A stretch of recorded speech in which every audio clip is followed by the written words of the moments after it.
నమస్కారం. తీర్థయాత్ర కార్యక్రమానికి సుస్వాగతం. శ్రీ మహావిష్ణువు జగన్నాటక సూత్రధారి.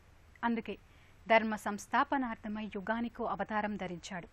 ఆయన దాల్చిన అవతారాలన్నీ విశిష్టావతారాలే. లోకోద్ధారకుడైన శ్రీ మహావిష్ణువు జనార్దనుడై దర్శనమిస్తున్న అపురూప క్షేత్రం గోదావరి తీరాన ఉన్న ధవళగిరి క్షేత్రం. అదే నేటి ధవళేశ్వరం. గోదావరి పుణ్యజలాల అభిషేకాలు స్వీకరిస్తూ భక్తజనులను అనుగ్రహిస్తున్న దేవదేవుడు శ్రీ జనార్దన స్వామి. తన ఇరు దేవేరులతో కలిసి కొండపై కొలువు తీరిన పురాతన ఆలయం శ్రీ లక్ష్మీ జనార్దన స్వామి వారి దేవాలయం. ఎంతో పురాణ ప్రాశస్త్యమున్న ఆ ఆలయ విశేషాలని నేటి తీర్థయాత్రలో వీక్షిద్దాం.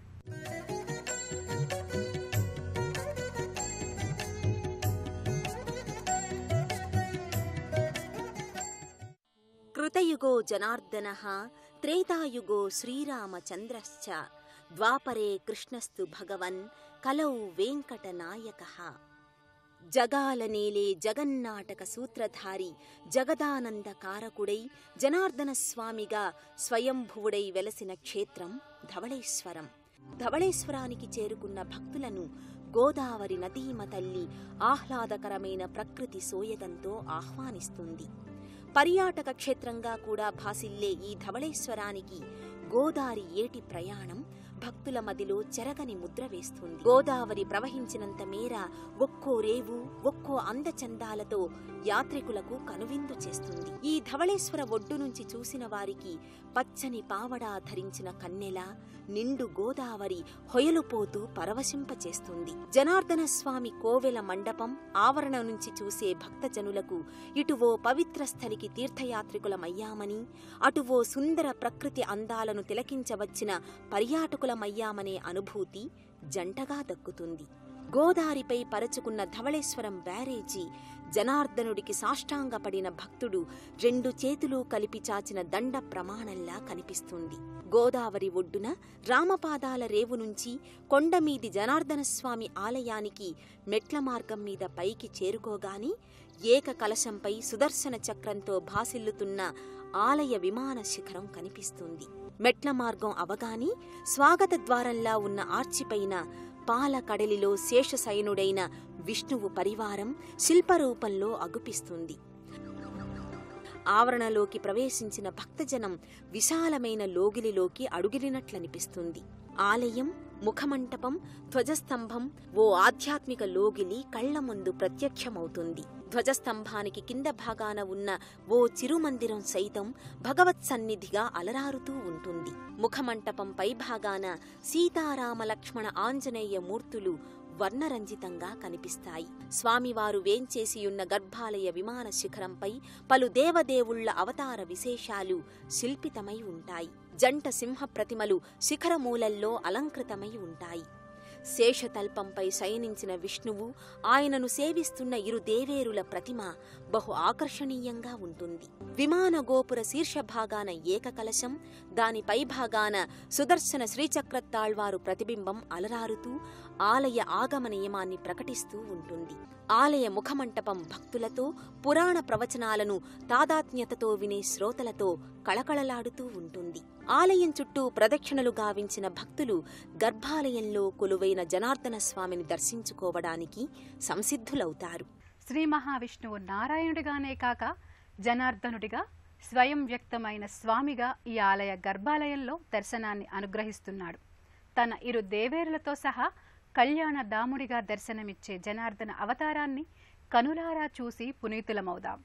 నవ జనార్దనుల్లో మొట్టమొదటి జనార్దనుడు కొలువు తీరిన గర్భాలయ దర్శనం అపూర్వం.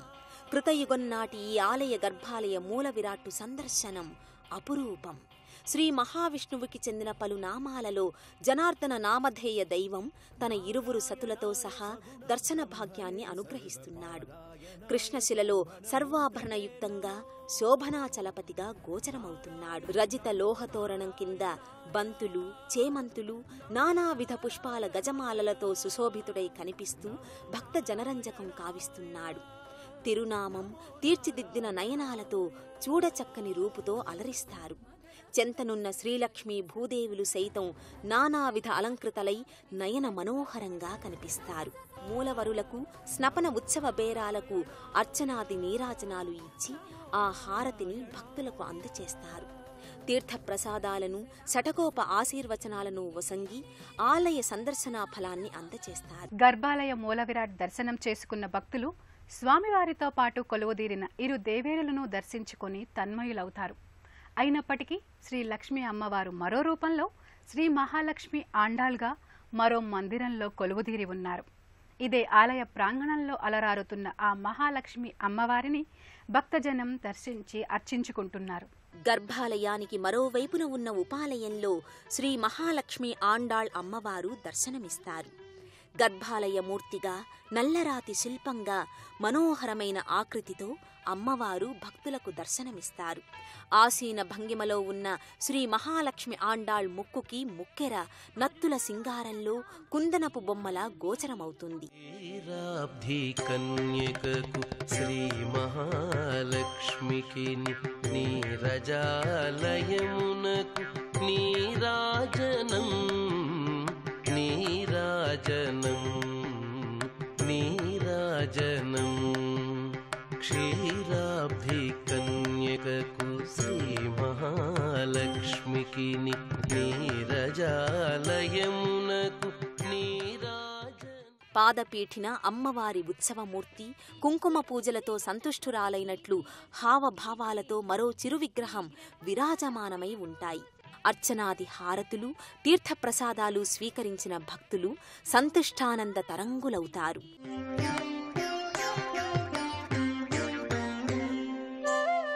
శ్రీ లక్ష్మీ సమేత జనార్దన స్వామి కొలువైన ఈ క్షేత్రానికి క్షేత్రపాలకుడు ఆంజనేయ స్వామి. త్రేతాయుగావతారుడైన శ్రీరామునికి నమ్మిన బంటు అయిన హనుమంతుడు తన స్వామి మూల అవతారుడు శ్రీ మహావిష్ణువే కదా. అందుకేనేమో విష్ణావతార జనార్దనుని క్షేత్ర పాలకుడై ఇక్కడ కావలి కాస్తున్నాడు. రామపాదాల సాక్షిగా వెలసిన ఆ రామభక్త శిఖామణి దర్శనం చేసుకుందాం.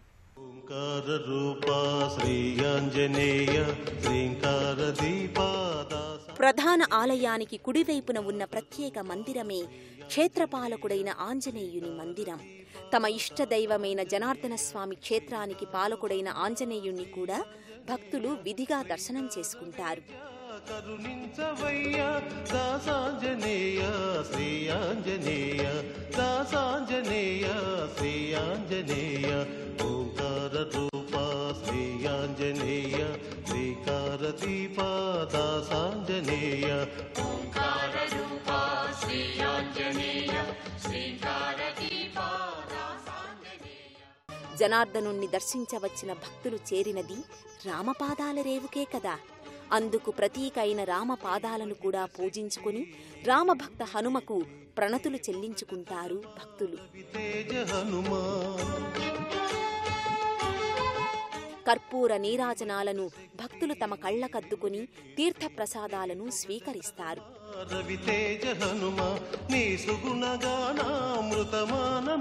వైఖానస సంప్రదాయ అనుయాయి అయిన ఆలయ లోగిలిలో తప్పనిసరిగా ఉండే స్వాములు ఆళ్వార్ స్వాములు. చిరు విగ్రహ రూపాలలో ధవళ వస్త్రాలంకృతులైన ఆళ్వార్లు ఓ ప్రత్యేక మందిరంలో ఉంటారు. పురాణాల్లో సైతం ధవళగిరిగా పేర్కొన్న ఈ ధవళేశ్వరం ఓ పుణ్యక్షేత్రం. గోదావరి నదితీరం అవ్వటమే కాక గోదావరి జలాలు అన్నప్రసాదాన్ని పండించే పొలాలకు నీరందించే ఆనకట్టు నిర్మాణంతో ఇది మరింత ప్రసిద్ధి చెందింది. ఎంతో పురాణ ప్రాశస్త్యమే కాక మరెంతో సామాజిక ప్రయోజనంతో కూడిన ఈ క్షేత్రానికి క్షేత్రేశ్వరుడిగా శ్రీ అగస్తేశ్వరుడు పూజలందుకుంటున్నారు. ధవళేశ్వరానికి వచ్చే తీర్థయాత్రికులు తప్పనిసరిగా దర్శించే అగస్తేశ్వరుణ్ణి మనము దర్శించుకుందాం. ధవళేశ్వర క్షేత్రేశ్వరుడు శ్రీ అగస్త్యేశ్వరుడు గోదావరి తీరాన్నే తన ఆవాసంగా చేసుకుని గోదావరి జలాభిషేకాలతో అలరారుతున్న అగస్త్యేశ్వరుడు బాలా త్రిపుర సుందరి సమేతంగా విరాజిల్లుతున్నాడు.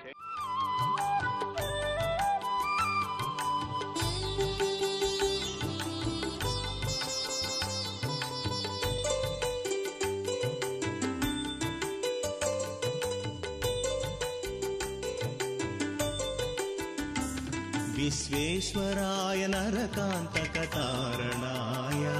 कर्णामृताय शशिशेखरधारणाय कर्पूरकान्तिधवलाय जटाधराय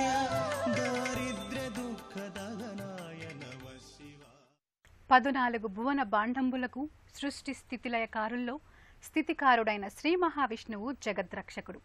విష్ణుమూర్తి ఎత్తిన అవతారాలలో మనకు సుపరిచితమైన దశావతారాలు మాత్రమే గాక సహస్ర నామాలతో ఆ జగదానందకారకుడు కొలవబడుతున్నాడు.